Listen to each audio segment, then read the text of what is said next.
In today's video, I'm going to teach you how to upload image to Mailchimp. To get started, log in to your Mailchimp account. Once you are signed in, look over to the left-hand menu and select Campaigns.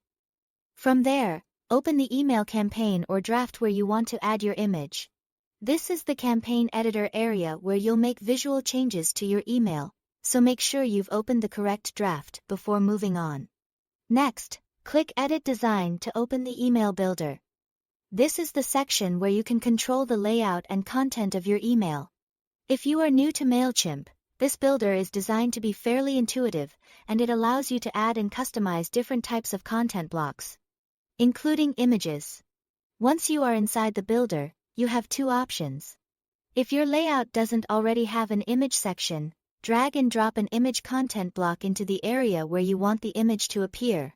If here is already an image block in place, simply click that existing block to edit it. This gives you flexibility whether you are building a new email from scratch or updating an existing design.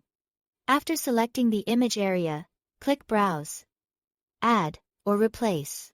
The exact button text may vary depending on whether you are inserting a new image or changing one. That's already there. This will open Mailchimp's Content Studio, which is the media library where your uploaded files are stored and managed. In the Content Studio, click Upload to choose an image file from your computer. You can also drag and drop the image file directly into the upload window if that's quicker for you. Make sure you are selecting the correct image and that it's something clear and appropriate for your email layout. It's also a good idea to use an image that looks good on both desktop and mobile, since many people will open emails on their phones. Once the upload is complete, select the image you just added, then click Insert or Save and close to place it into your email. After that, the image should appear inside your chosen content block in the builder. At this point, you can continue editing your campaign and review the design to make sure everything looks the way you want. That's all to it. Thanks for watching.